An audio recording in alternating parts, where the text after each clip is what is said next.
وعلمنا من فضلك وزدنا علما وبارك في علمنا وارزقنا الإخلاص في القول والعمل كاملا ونسألك اللهم إنك عند الإنشاء وتوفيقا دائما وصحة ويقينا وعافية آمين يا رب العالمين. Alhamdulillah kaum muslimin rahimani wa rahimakumullah. Kita lanjutkan program tafsir Al-Quran satu hari satu halaman dan kita masih membahas tafsir surah Al-Kahfi. Kita sudah sampai pada Mushaf Al-Quran halaman 295 surat Al-Kahfi ayat 16 sampai ayat 20 insyaallah ta'ala. أعوذ بالله السميع العليم من الشيطان الرجيم من همزه ونفخه ونفثه وإذ اعتزلتموهم وما يعبدون إلا الله فأووا إلى الكهف ينشر لكم ربكم من رحمته ويهيئ لكم من أمركم مرفقا وترى الشمس إذا طلعت تزاور عن كهفهم ذات اليمين وإذا غربت تقرضهم ذات الشمال وهم في فجوة منه ذلك من آيات الله من يهد الله فهو المهتدي ومن يضلل فلن تجد له وليا مرشدا وتحسبهم أيقاظا وهم رقود ونقلبهم ذات اليمين وذات الشمال وكلبهم باسط ذراعيه بالوصيد لو اطلعت عليهم لوليت منهم فرارا ولملئت منهم رعبا وكذلك بعثناهم ليتساءلوا بينهم قال قائل منهم كم لبثتم قالوا لبثنا يوما أو بعض يوم قالوا ربكم أعلم بما لبثتم فابعثوا أحدكم بورقكم هذه إلى المدينة فلينظر أيها أزكي طعاما فليأتكم برزق منه وليتلطف ولا يشعرن بكم أحدا إنهم إن يظهروا عليكم يرجموكم أو يعيدوكم في ملتهم ولن تفلحوا إذا أبدا. Alhamdulillahirabbil alamin. Allahumma arhamna bil Qur'an. Pada ayat-ayat yang kita baca ini ada beberapa kata yang bisa dibaca dengan dua bacaan. Yang pertama pada ayat 16. Ra ketemu lam yang lakum ini boleh dibaca idgham menjadi yang lakum. Jadi ra-nya menjadi lam. Kemudian yuhayyi, ini hamzahnya boleh dihilangkan menjadi yuhayyi. Kemudian ini rafaqa, harakatnya boleh dibalik, ya. Mimnya di fathah, rafa'nya yang di kasrah. Marfiqa. Bedanya kalau mirfaqa, maka ra-nya tipis, tarqiq. Mir. Tapi kalau mimnya fathah, maka ra-nya tebal. Marfiqa. Mirfaqa. Nah, beda. Satunya tafkhim, satunya apa? Tarqiq. Karena ra sukun ini kalau dimulai dengan kasrah sebelumnya maka dibaca tipis mir. Tapi kalau di fathah sebelumnya atau di dhamma maka dibaca tebal atau tafkhim ya. Mau. Kemudian ayat 17 tazawaru zaidnya boleh ditasydid. Tazawaru. Karena asalnya adalah tatazawaru. Kemudian masih ayat ini juga fahuwa, ini haknya boleh disukun menjadi fahwa. Kemudian al-muhtadi ini asalnya memang ada ya, sehingga boleh dibaca panjang. Fahwal muhtadi boleh. Kemudian ayat 18, tahsabu dalam semua ayat. Boleh sinnya di kasrah, boleh sinnya di fathah. Dan terjemahnya sama sekali tidak berubah karena itu hanya beda logat. Mulita lamnya boleh ditasydid, mulita. Kemudian ru'ba ainnya boleh di dhamma, ru'ba. Kemudian pada ayat 19, labistum, ini fa sama ta, ini makhrajnya berdekatan sehingga boleh diidghamkan. Labittum, taknya hilang menjadi ta, labittum, dan ini berulang lagi pada kalimat berikutnya. Pada kalimat sebelumnya ya. Labittum 2 kali. Labittum ada 2 kali. Kemudian biwaritikum, ra'nya boleh di dhamma menjadi biwaritikum. Bedanya apa? Kalau ra'nya di kasrah maka tartik atau tipis, wari ri. Tapi ketika ra'nya disukun karena didahului dengan fathah, maka ra'nya tafkhim atau tebal, biwaritikum. Kemudian ayat terakhir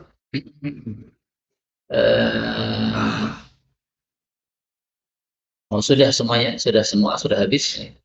Ini semuanya adalah qiraah mutawatirah yang sumbernya dari Sayyidina Rasulullah sallallahu alaihi wasallam. Ada tafsirnya secara ringkas. Allah Subhanahu wa taala mengatakan pada surah Al-Kahfi ayat yang ke-16. Wa idh, dan ketika i'tazaltumuhum, kalian menyingkiri mereka. Wa ma ya'buduna, dan apa yang mereka sembah, illallah, selain Allah. Fa'u, maka menyingkirlah kalian. Pergilah kalian ilal kahfi, ke gua. Supaya apa? Yamsyur, supaya Allah menyebarkan atau menghamparkan lakum bagi kalian, rabbukum, pemelihara kalian, min rahmatihi, dari sebagian rahmatnya Allah. Wa yuhayyi, dan Allah akan menyiapkan lakum bagi kalian, min amrikum, dari urusan kalian, mirfaqa, sesuatu yang bermanfaat, sesuatu yang kalian bisa ambil manfaat. Kaum muslimin rahimani wa rahimakumullah. Pada ayat yang lalu sudah dijelaskan bahwa Ashabul Kahfi ini kumpulan para pemuda yang mereka melihat bahwa kesyirikan adalah satu kesesatan karena benda-benda yang tidak bisa bergerak disembah oleh orang-orang, maka mereka meyakini yang berhak disembah adalah zat yang menguasai alam semesta ini. Akhirnya mereka menyingkir dari peribadatan orang-orang kafir tersebut.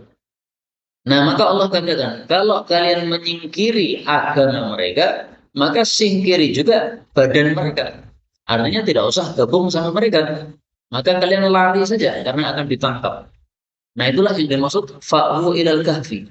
Pergilah ke gua, yaitu selain menyingkiri akidah mereka atau agama mereka, maka disuruh oleh Allah juga menyingkiri dengan badan mereka. Singkirkan badan kalian, jangan gabung sama mereka, pergi lari ke gua. Allah janjikan kalau kalian lari ke gua menyingkir, nanti Allah akan siapkan rahmatnya. Dan Allah juga akan siapkan sesuatu yang manfaat untuk kalian selama di gua tadi. Nah, muncul pertanyaan, apa yang bermanfaat untuk mereka selama mereka di gua tadi? Jawabannya adalah pada ayat-ayat berikutnya. Dan di ayat ini kita ambil pelajaran bahwasanya kalau orang-orang itu sudah rusak semuanya, maka hendaklah kita hijrah, meninggalkan tempat, jangan bergabung sama orang-orang yang rusak. Karena kalau banyak orang rusak, sementara kita sudah tidak mampu untuk amar ma'ruf nahi mungkar, karena sedikitnya, minimalnya kita, jumlahnya kita sangat sedikit, sehingga tidak bisa mengubah kondisi, maka dikhawatirkan nanti kita akan terseret oleh arus mereka. Sehingga disyariatkan dalam kondisi tersebut untuk melakukan apa? Hijrah, menjauhi tempat yang jelek tersebut. Maka hijrah itu tidak terhapus sampai hari kiamat. Selama masih ada musuh Islam, maka hijrah masih ada. Rasulullah SAW bersabda tentang hijrah. La tanqati', tidaklah terputus. Al-hijratu, hijrah itu. Ma damal jihadu, selama masih ada jihad fisabilillah. Hadis riwayat Imam Ahmad sahih. Rasulullah juga mengatakan la tanqatu al-hijrah. Hijrah tidak terputus hatta tanqati at-taubah, sampai taubat terputus.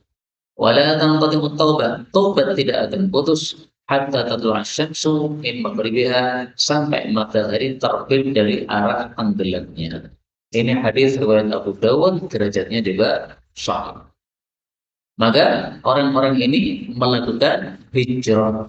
Hijrah yaitu meninggalkan. Meninggalkan apa? Tempatnya orang-orang jelek, karena sudah tidak bisa diberi nasihat lagi. Kalau jumlah kita banyak, jangan hijrah.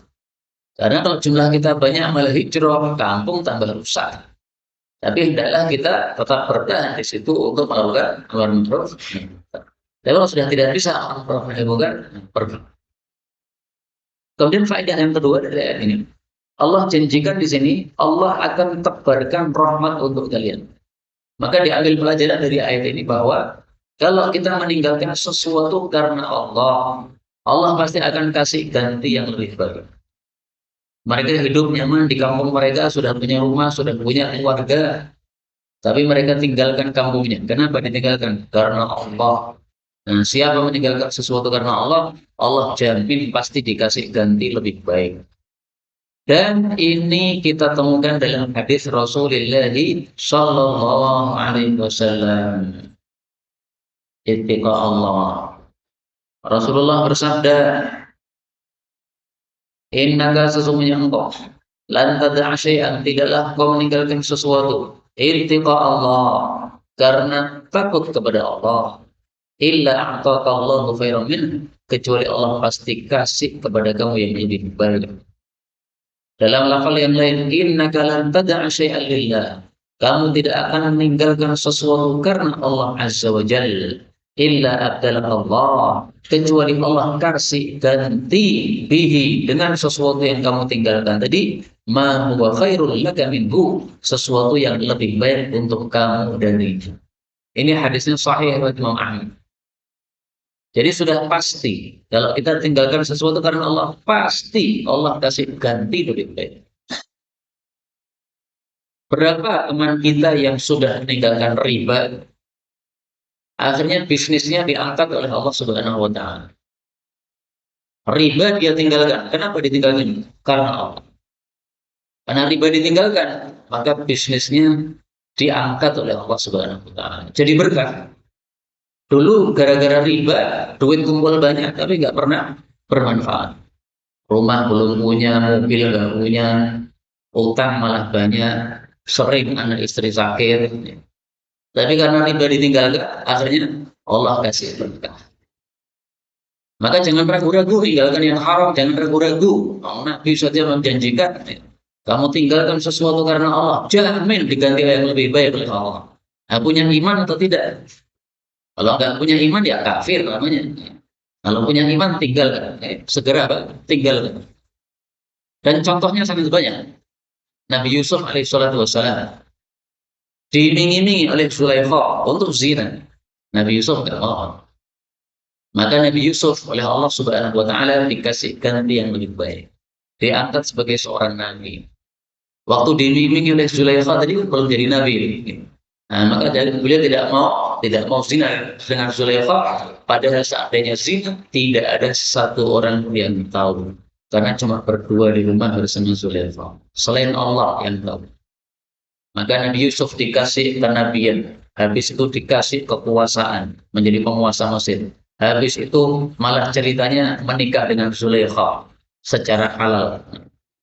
Dalam riwayat disebutkan bahwa akhirnya Nabi Yusuf menikah dengan Zulaikha. Sehingga ketika sudah menikah, ditanya oleh Nabi Yusuf, kamu dulu mengganggu saya, kenapa sih? Maka Zulaikha mengatakan, mohon maaf, Paduka, saya minta maaf. Dulu itu saya terpaksa mengganggu kamu, karena suami saya impoten, nggak bisa berbuat apa-apa terhadap saya. Maka syahwat saya memuncak, adanya engkau di rumah dan engkau sangat ganteng. Nah, saya terganggu, tergoda. Itu ceritanya dalam sejarah Allah, karena cuma cerita ya, bisa jadi benar, bisa jadi salah.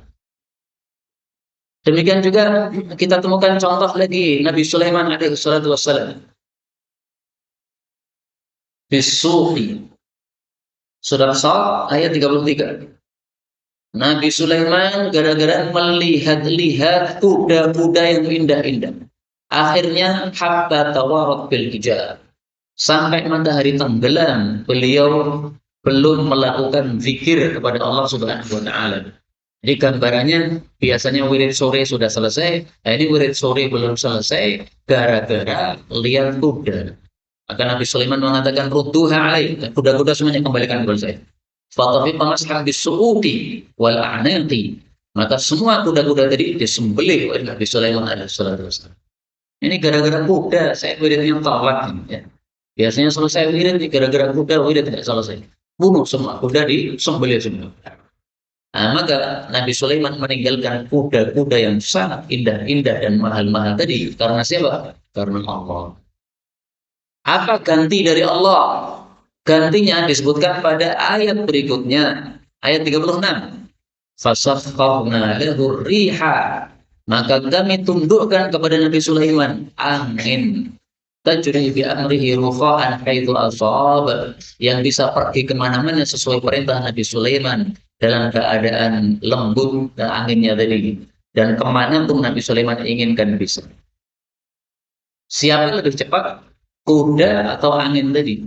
Lebih cepat angin, karena angin ini satu hembusan satu pagi itu seperti perjalanan satu bulan. Sehingga Allah Subhanahu wa taala kasih ganti Nabi Sulaiman angin yang lebih cepat, berarti lebih baik daripada kuda-kuda tadi yang ditinggalkan oleh Nabi Sulaiman karena Allah Subhanahu wa taala. Maka sekali lagi saya ulangi, jangan ragu-ragu meninggalkan keharaman.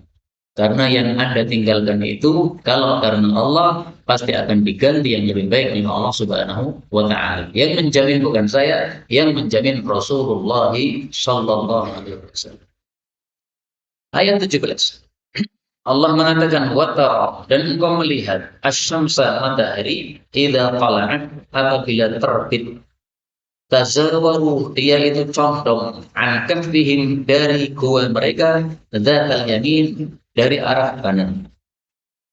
Wa idza, dan apabila gharabat, matahari tenggelam, taqriduhum, matahari meninggalkan mereka, dzatas shimal, di arah kiri. Wahum, sementara mereka fi fajwatin, pada tempat yang longgar, minhu, dari gua tadi. Sampai di sini karena ayatnya panjang.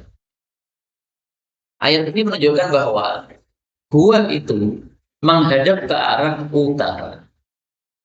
Karena Allah mengatakan, kamu lihat matahari jika terbit condong dari gua mereka di arah kanan. Nah, berarti guanya menghadap ke arah utara. Arah kanannya berarti timur. Maka matahari terbit dari arah timur, arah kanannya gua. Kalau matahari tenggelam, maka meninggalkan mereka di arah kiri. Nah, guanya kan menghadap ke arah utara nih. Nah, berarti kirinya gua adalah barat. Maka matahari tenggelam di barat. Itulah makna ayat ini menunjukkan bahwa gua mereka menghadap ke arah utara. Demikian yang dijelaskan oleh Ibnu Katsir. Meskipun ada juga yang menjelaskan ini arahnya ke arah selatan. Nah, bisa saja ke arah selatan atau ke arah utara, tapi kata Ibnu Katsir yang sahih, yang benar adalah menghadap ke arah utara. Maka ini mengingatkan kita, adatnya orang Jawa itu suka rumah menghadap ke mana? Utara. Kalau rumah menghadap ke arah timur, nanti kena sinar matahari pas terbit. Kalau rumah menghadap ke arah barat, nanti kena sinar matahari pas tenggelam. Kalau rumahnya menghadap ke arah selatan, maka sering terkena angin karena seringnya menghembus ke arah utara. Kalau menghadap ke arah utara, nah mereka paling suka gitu. Maka ini cocok dengan kondisi guanya Ashabul Kahfi, menghadap ke arah utara. Kalau panjenengan punya rumah menghadap ke utara, alhamdulillah sesuai dengan kondisi apa? Ashabul Kahfi. Kalau rumah panjenengan menghadap ke arah timur, nggak ada masalah. Alhamdulillah, semuanya alhamdulillah. Rumah saya menghadap timur, Pak. Maka saya alhamdulillah. Kenapa? Karena setiap pagi bisa didi tanpa harus keluar rumah. Jadi cuma cukup berada di dalam rumah, matahari sudah memasukkan sinar paginya ke dalam rumah. Bayi saya kalau masih bayi masih apa suka panas-panas itu dipanaskan itu. Nah, maka biasanya saya didirikan di bawah matahari pagi hari di dalam, nggak perlu keluar. Nah, ini satu kenikmatan dari Allah Subhanahu Wa Taala, perlu kita syukuri. Maka ke arah manapun kita syukuri saja. Kemudian di sini Allah katakan mereka berada di tempat longgar dari gua tadi. Ini juga nikmat dari Allah kepada mereka. Karena kalau mereka berada di bagian pinggir pintu gua, itu nanti mereka akan sering terkena angin yang dahsyat, yang keras, sehingga mereka akan kotor dengan debu dan sebagainya. Kalau mereka terlalu mepet ke arah dalam gua, mepet ke tembok gua, maka nanti akan lembab, sehingga akan mudah tubuh mereka rusak. Karena mereka tidur dalam gua selama 300 tahun. Nah, bayangkan 300 tahun tempatnya lembab, pasti akan rusak tubuh mereka. Maka Allah tempatkan mereka di tempat longgar dari dua tersebut, sehingga tidak terlalu kena dengan panas atau angin, juga tidak terlalu lembab sehingga tubuh mereka masih awet di dalam gua. Itulah sebabnya Allah mengatakan dzalika, itu semuanya min ayatillah, termasuk tanda-tanda kekuasaan. Allah kuasa untuk menjadikan mereka tidur 300 tahun dalam gua tapi nggak rusak.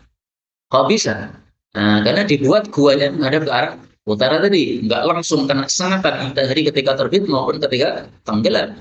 Tapi sinar matahari tetap masuk kepada mereka. Demikian juga angin masih masuk kepada mereka. Nah, karena adanya sinar matahari yang masuk, karena adanya angin yang masuk, tapi secara tidak langsung tadi menyebabkan badan mereka jadi lebih awet. Dan ini sekaligus menunjukkan butuhnya manusia kepada sinar matahari. Andaikan mereka tertutup total, sehingga tidak ada sinar matahari sama sekali yang masuk, pasti mereka akan cepat rusak. Tapi sinar matahari masih masuk, tetapi tidak mengenai tubuh mereka secara langsung. Kemudian Allah katakan, "Maiyahdillah", siapapun yang Allah berikan hidayah, fahwal muhtadi, maka dialah orang yang mendapatkan petunjuk. Faman yudlil, dan barang siapa yang Allah menyesatkan, falan tajida lahu, maka engkau tidak akan mendapati untuk orang tersebut waliyan, pengurus, mursydan, yang memberi petunjuk. Maka kita ambil pelajaran dari sini. Hendaklah kita senantiasa minta petunjuk kepada Allah. Rasulullah Shallallahu Alaihi Wasallam mengajarkan kepada kita doa minta petunjuk. Allahumma inni as'aluka al-huda wa tuqa wal afafa wal ghina. Mari kita baca. Allahumma inni as'aluka al-huda wa tuqa wal afafa wal ghina. Hadis riwayat Muslim. Ya Allah, sungguh saya minta kepada Engkau petunjuk. Dan dalam hadis qudsi dikatakan, semua kalian wahai hambaku, semuanya sesat, kecuali yang saya kasih petunjuk.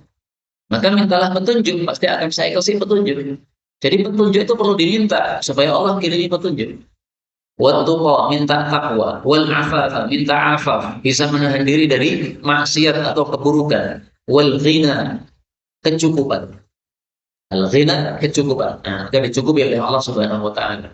Kita hidup perlu makan, ya kan? Nah, maka minta dicukupi oleh Allah Subhanahu wa taala. Ini doa sangat penting. Ayat 18. Wa tahsibuhum, dan engkau mengira mereka ayqadhan, orang-orang yang bangun. Wa hum, padahal mereka itu ruqudun, orang-orang yang tidur. Wa nuqallibuhum, dan kami bolak-balik mereka dzatal yamin, ke arah kanan, wa dzatal shimal, dan ke arah kiri. Wa kalbuhum, sementara anjing mereka basitun, menghamparkan dzira'aihi, kedua hastanya, bil wasil, di halaman gua. Lau, kalau ittala'ta alaihim, engkau melihat kepada mereka ashabul kahfi tadi, lawallaita, sungguh engkau berpaling minhum, dari mereka, firaran, dengan lari. Walamullita, dan sungguh engkau akan dipenuhi minhum, terhadap mereka, ru'ban, rasa takut. Nah, ini tanda kekuasaan Allah yang lain di dalam ashabul kahfi. Apa tandanya kekuasaan Allah? Kamu kira mereka itu bangun padahal tidur. Di dalam tafsir disebutkan bahwa orang-orang ini tidur tapi matanya melek. Apakah kita bisa tidur mata melek? Tidak bisa. Kita tidur mata melek.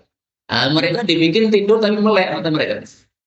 Nah, para ulama tafsir mengatakan kalau matanya ini terpejam, ini berarti akan terjadi apa? Kelembapan, sehingga tidak mudah awet. Tapi dibuka oleh Allah supaya tidak lembab matanya. Sehingga mereka lebih awet, usia mereka, mata mereka awet, sehingga tidur 300 tahun tidak rusak sama sekali mata mereka. Gak ada pelopor dan sebagainya. Coba kalau buku orang gini, 300 tahun, kira-kira gimana? Kalau pelopor gimana? Pelopor ini ujung seberapa itu? Itu kalau apa? Tertutup. Tapi oleh Allah dibuka. Masya Allah. Dan ternyata serigala pun kalau bobo itu katanya begitu. Satu matanya yang kanan melek, satu matanya yang kiri merem. Nah, begini tidurnya serigala. Nanti di tengah-tengah tidur tiba-tiba berubah. Yang kanan yang melek tadi jadi terpejam. Kemudian yang kiri jadi melek. Kondisi serigala masih gitu. Tapi bisa bolak-balik. Mungkin 5 menit ganti lagi, 5 menit ganti lagi. Supaya dia aman. Karena kalau melihat bahwa matanya terbuka, seolah-olah dia masih bangun sehingga yang lain takut. Itu serigala saja bisa begitu. Berarti manusia seperti ini bisa begitu sesuai dengan kehendak Allah adalah sangat mudah. Kemudian kekuasaan Allah yang kedua, wa nuqallibuhum dzatal yamin wa dzatal shimal. Mereka dibolak-balikkan badan mereka oleh Allah Subhanahu wa taala. Sebagian ahli tafsir mengatakan setiap tahun mereka badannya bolak-balik selama 2 kali. Wallahu a'lam. Yang jelas disebutkan oleh Allah kami bolak-balik. Ya, bisa jadi benar, bisa jadi tidak selama 1 tahun 2 kali itu. Nah, para ulama katakan, andaikan badannya tidak pernah bolak-balik, tidur tapi antang terus, nggak pernah pindah, pasti mereka akan terkena apa namanya lembabnya bumi akan rusak. Tapi karena mereka bolak-balik, kadang ke kanan, kadang ke kiri, akhirnya tubuh mereka tidak lembab. Kemudian di sini Allah katakan anjing mereka menghamparkan hastanya di halaman gua, berarti di luarnya gua. Kenapa oleh Allah tidak dimasukkan gua sekalian anjingnya? Dua jawabannya. Pertama, anjing biasanya ditaruh di luar sebagai penjaga. Sehingga orang melihat, wah ada anjing, nggak berani masuk gua. Kenapa? Ada anjingnya, sudah menjaga. Nah, dengan sebab itu, mereka bisa aman di dalam gua selama 300 tahun. Yang kedua, kenapa anjingnya tidak di dalam? Karena malaikat tidak mau masuk suatu rumah yang di dalamnya ada anjing. Maka Allah sengaja kasih anjingnya di luar. Supaya malaikat tetap apa? Masuk sehingga malaikat rahmat masih bisa menjaga mereka. Masya Allah. Ini bertubi-tubi maha kuasanya Allah Subhanahu wa Ta'ala. Cara mudah bagi Allah menjaga hambanya 300 tahun tidur di luar. Allah katakan, kalau kamu lihat mereka pasti kamu akan lari ketakutan. Kenapa? Allah kasih mereka wibawa yang apabila ada orang masuk gua melihat orang-orang tidur tadi ketakutan semuanya. Itu karena wibawa yang diberikan oleh Allah kepada mereka. Jadi ringkasnya ayat 18 ini menunjukkan bagaimana cara Allah menjaga mereka sehingga mereka tidur selama 300 tahun dalam kondisi nyaman, aman, tidak ada pengganggu sama sekali. Ini maha kuasanya Allah Subhanahu wa Ta'ala. Ayat 19. Wa kadzalika dan seperti itulah ba'atsnahum kami bangkitkan mereka, yaitu bangkit dari tidur. Liyatasaalu supaya mereka saling bertanya bainahum di antara mereka.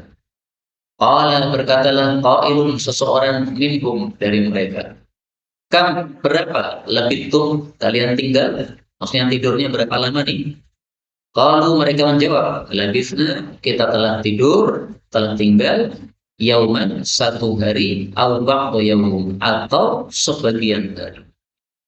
Kalau mereka berkata lagi, Rabbukum pemelihara kalian a'lam lebih mengetahui bima labitum dengan waktu yang kalian tinggal padanya. Nah, sampai di sini karena ceritanya panjang. Jadi mereka tidur dalam kondisi sehat, ketika bangun pun juga kondisinya sehat. Itulah makna wa kadzalika ba'atsnahum. Tidurnya kan sehat tuh, dijaga oleh Allah. Pas bangun juga sehat.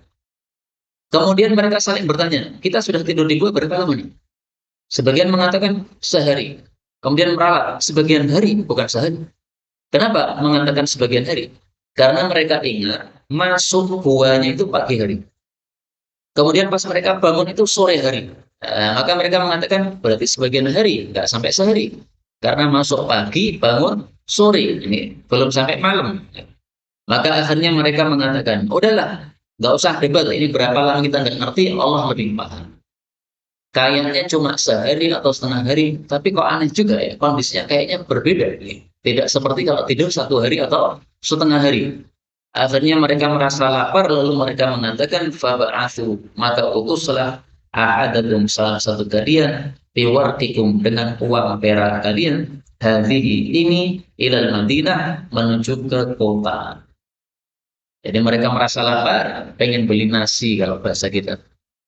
Mereka bawa duit perak. Karena ketika mereka lari itu, mereka sudah siapkan uang. Oke. Nanti kalau kita butuh apa-apa, kita bisa beli. Nah, mereka sudah mensedekahkan sebagian uangnya selama mereka lari itu. Kemudian sisa uangnya mereka bawa ke dalam gua. Nah, sisa uang itulah yang digunakan untuk membeli makan. Di sini kita perhatikan, ternyata mereka orang-orang yang sangat berhati-hati, tidak ceroboh. Buktinya di sini ahadakum, yang diutus satu saja. Karena kalau keluar berdua, itu bahaya lebih banyak. Keluar bertiga, lebih besar lagi bahaya. Tapi kalau yang keluar satu orang, bahaya lebih kecil. Andaikan tertangkap berarti satu orang. Andaikan tertangkap 2 orang, kemudian disiksa, satunya kuat disiksa, satunya tidak kuat, akan bocor rahasia. Maka mereka kirimkan satu aja, tidak usah banyak-banyak yang keluar. Ilal Madinah, dikirim ke kota. Kotanya namanya apa? Nah, disebutkan dalam tafsir Ibnu Katsir, nama kotanya Daqqsus. Pakai qaf, Daqqsus. Nah, ini wallahu a'lam. Kota Daqqsus ini di mana? Enggak ngerti saya. Yang jelas enggak diserahkan ini. Daqqsus ini. Kemudian falyanzur, maka hendaklah dia melihat ayyuha, mana dari kota tadi, azka ta'aman, yang lebih bagus makanannya. Yang dimaksud lebih bagus di sini adalah lebih halal makanannya. Jadi mereka orang yang hati-hati dan mereka juga orang yang sangat wari. Kalian pergi ke kota tapi pilih yang makanannya yang halal. Mana kota yang terkenal makanannya halal? Ambil dari sana, beli dari sana. Karena ini kan kampungnya orang-orang kafir nih. Nah, maka belinya jangan sembarangan. Beli sembarangan nanti makan yang haram. Makan yang haram menyebabkan doa tidak terkabulkan. Wallahu a'lam. Saya ketika membaca ayat ini muncul dalam benak. Ini mungkin doa mereka terkabul oleh Allah itu gara-gara menjaga Pak, makanan yang halal. Maka ketika mereka dikejar-kejar itu mereka doa kepada Allah Subhanahu wa taala, ya Allah, selamatkanlah kami. Nah, akhirnya Allah kirim mereka ke dalam gua. Kenapa doanya cepat terkabul? Karena makanannya halal. Maka makanan haram menyebabkan doa tidak terkabul, makanan halal menyebabkan doa mudah terkabul. Hadisnya sudah pernah kita tampilkan, tidak usah ditampilkan lagi. Falyatikum, hendaklah dia datang kepada kalian birizqin minhu, dengan rizki darinya, wal yatalattaf, dan hendaklah dia berbuat halus. Berbuat halus maksudnya jangan sampai mencurigakan kepada orang yang lain. Jadi berhati-hati. Jadi jangan apa, kerusa-kerusu kalau bahasa kita. Hati-hati, yang halus perbuatannya, yang lembut, sehingga tidak menyebabkan apa, orang jadi curiga terhadap perbuatan dia. Karena kalau misalnya lari-lari seperti maling, malah mencurigakan. Nah, santai saja, tenang. Wala yusmirana, dan betul-betul janganlah memberitahu bikum terhadap kalian yang ada di gua ini ahadan, kepada seorang pun. Jadi sudah dipesani. Tolong yang sembunyi di gua ini keamanannya dijaga. Kamu tugasnya cuma cari makan saja, nggak ada tugas yang lain. Sehingga karena tugasnya cari makan sudah, kepentingannya cari makan, dapat makan selesai segera balik.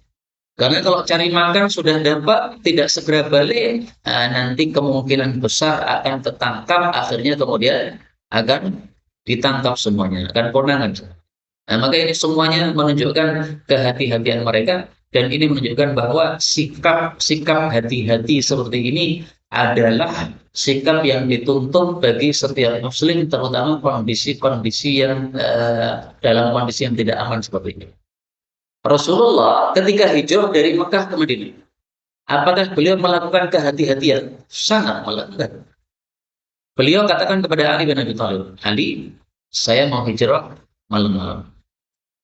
Kamu tidur di tempat tidur saya. Nah, sehingga Ali masuk dalam selimut Nabi SAW. Karena Nabi paham, ini orang-orang kalau saya hijrah pasti mereka akan apa? Membuntuti. Nah, kalau dilihat Nabi Muhammad loh, kok tidak ada di rumahnya? Berarti sudah ada hijrah, akan segera dikejar. Nah, tapi mereka mengintip rumahnya Nabi Muhammad, oh masih ada orangnya. Padahal yang di situ ada Ali bin Abi Thalib. Mekah di selatan, Madinah di utara. Apakah Nabi dari Mekah langsung menuju ke utara, yaitu ke Madinah? Tidak. Beliau malah menuju ke selatan dulu. Kenapa? Karena kalau langsung ke utara, nanti orang-orang sadar Muhammad sudah tidak ada di Mekah, mereka langsung kejar, langsung ketangkep. Maka Nabi Muhammad ke arah selatan bersembunyi di Gua Thur. Di Gua Thur selama berapa? 3 malam. Nah, ini kehati-hatian semuanya nih. Kenapa tidak 1 malam saja? 1 malam terlalu pendek. Nah, 3 malam. Yang kira-kira orang 3 hari itu cari-cari nggak ketemu, udah putus asa, udah. Nah, baru setelah 3 malam di Gua Thur, lalu meninggalkan Gua Thur menuju ke Madinah. Dan menuju ke Madinah bukan dari jalur biasa. Kenapa? Jalur biasa sering dilalui orang. Nanti akan ketemu orang nanti. Kalau ketemu orang, berita akan sampai ke Makkah. Maka Rasulullah cari jalur yang lain. Cari ke Sahil. Sahil itu pinggiran, kayak pantai. Lewat pantai. Nah, maka lewat pantai yang jarang dilalui orang karena seperti muter gitu jalannya. Tidak mendekati ke kota Madinah langsung, akhirnya lebih aman. Ini semuanya usaha supaya diberi keamanan. Ini adalah perkara yang dituntut oleh Allah Subhanahu wa taala kepada seorang muslim. Orang muslim harus cerdas. Rasulullah Shallallahu alaihi wasallam bersabda, "La yuldagul mu'min." Tidaklah orang beriman itu tersengat min jumrin dari satu lubang marrataini 2 kali. Satu lubang kita masukkan jari, tersengat kalajengking. Nah, jangan masukkan lagi jari. Itu berarti nggak cerdas kayak begitu. Nggak bisa ngambil pelajaran. Nah, mukmin harus cerdas. Maka Rasulullah mengajarkan kecerdasan di sini ketika melakukan hijrah. Demikian juga pelajaran yang kita dapatkan dari kisah Ashabul Kahfi ini. Kaum muslimin Pak Imam rahimahullah. Sembunyi selama di gua 300 tahun. Kok bisa tidak ketahuan gitu loh? 300 tahun loh. Apakah tidak ada satupun orang yang masuk ke dalam gua? Maka jawabnya adalah, andai kan ada orang yang masuk ke dalam gua, andai kan. Maka sungguh bagi Allah mudah untuk membuat orang yang masuk itu tidak melihat mereka. Buktinya apa? Buktinya Rasulullah ketika pergi ke Gua Thur tadi, 3 malam di Gua Thur tadi. Apakah orang kafir juga pergi ke Gua Thur? Iya, mereka pergi ke Gua Thur. Dan mereka sudah berada di atas Gua Thur. Andaikan mereka melihat ke bawah, melongong ke bawah, udah ketahuan Nabi Muhammad SAW. Mereka berada di atas. Dan Gua Thur itu dengan dibayangkan gua yang masuk ke dalam, bukan. Cuma lekuan sedikit aja. Sehingga orang masuk ke situ nggak kelihatan dari arah samping. Tapi seandainya dilihat dari atas, kelihatan. Nah, tapi mata mereka dibutakan oleh Allah. Sehingga mudah bagi Allah membuat orang yang masuk gua ini, seandainya ada yang masuk gua, mata mereka dibutakan oleh Allah.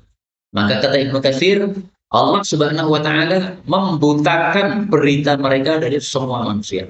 Sehingga selama 300 tahun mereka aman tidur dalam gua. Subhanallahi wa bihamdihi.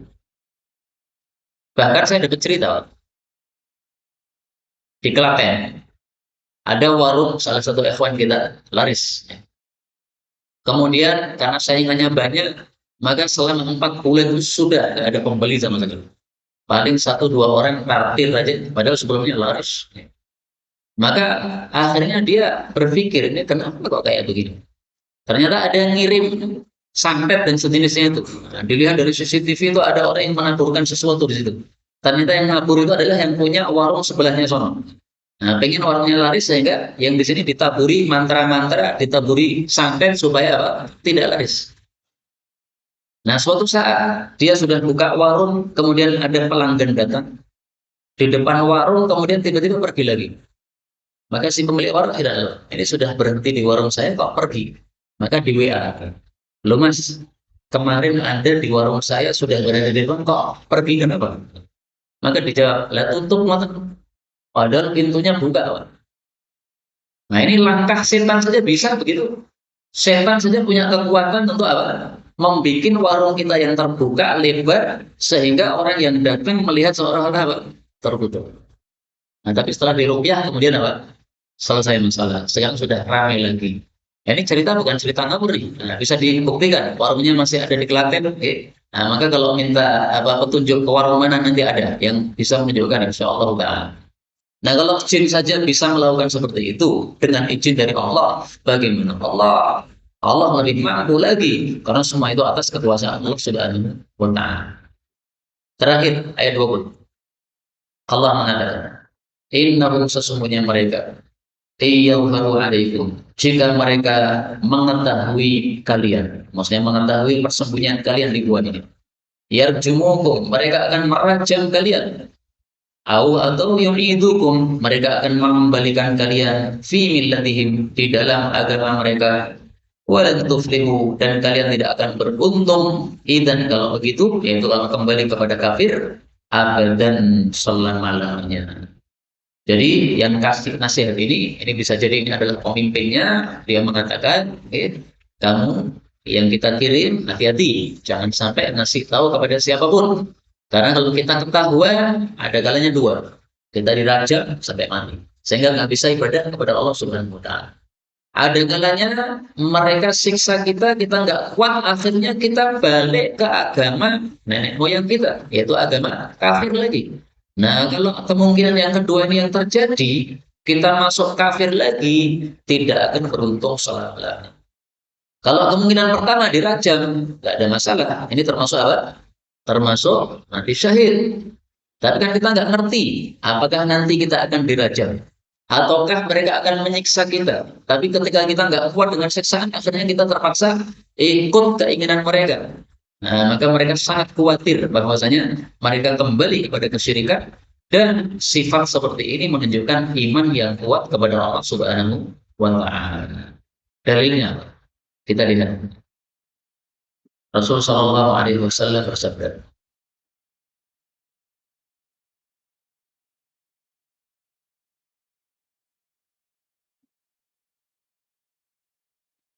hadis diriwayatkan oleh Bukhari dan Muslim. Salasun man kunna fi, tiga perkara siapa yang memiliki tiga perkara tadi, wajada halawatal iman, pasti mendapati manisnya iman. Jadi imannya sudah mantap sehingga terasa manis. Pertama apa? Ayyakun Allah wa rasuluhu ahabba ilaihi mimma siwahum. Mencintai Allah dan Rasul lebih daripada yang lain. Dan itu dibuktikan dengan taat kepada Allah dan Rasul, karena lebih cinta kepada keduanya. Yang kedua, wa ayyuhibbal mar'a la yuhibbu illa billah. Mencintai seseorang semata-mata karena Allah. Bukan karena uangnya, bukan karena gantengnya, bukan karena cantiknya, tapi karena Allah.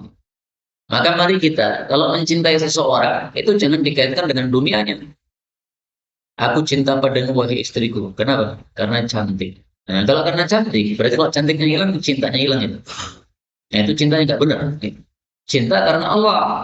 Sehingga cantiknya hilang, masih tetap cinta. Kenapa? Karena Allah. Aku cinta kamu. Kenapa? Kamu ahli tahajud. Kamu ahli baca Quran setiap hari. Kamu ahli sholat 5 waktu. Nah, cintanya karena itu. Tidak semua perempuan seperti kamu, sholat 5 waktu. Banyak perempuan yang tidak sholat 5 waktu. Tidak semua perempuan menjaga auratnya. Kamu menjaga auratnya. Saya cinta karena itu. Yang ketiga, wa ayyamuda fil kufri, benci untuk kembali kepada kafir, karena yang kerahu ayyuk finnar, sebagaimana tidak suka untuk dilempar ke dalam api. Nah, maka ini hadis menunjukkan bahwa ashabul kahfi ini tadi orang-orang yang imannya sudah sangat kuat, sehingga mereka mengatakan kita jangan sampai ketangkap. Kalau ketangkap bisa dipaksa masuk kafir lagi. Kalau kafir lagi tidak akan beruntung selama-lamanya. Dan ini menunjukkan bahwa seorang pemimpin hendaklah bertanggung jawab terhadap anggotanya. Yang berakhir bagi saya, Allah alam. Ini nasihat-nasihat dari pemimpinnya. Pemimpinnya ngirim ini salah satu pergi, tapi hati-hati, jangan sampai ketangkap orang.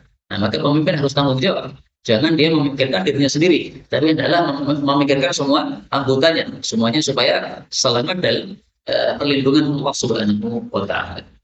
Inilah kaum muslimin rahimani wa rahimakumullah. Ayat-ayat yang dapat kita baca pada pertemuan kali ini sudah kita selesaikan halaman 295 Mushaf Al-Quran. Insyaallah bisa kita lanjutkan halaman 296, yaitu surat Al-Kahfi ayat 1 sampai ayat 27 insyaallah taala. Benarnya dari Allah Subhanahu wa taala. Kalau ada salahnya, wa astaghfirullahaladzim li wa lakum walhamdulillahirabbil alamin. Sesuatu boleh untuk soal jawab. Monggo.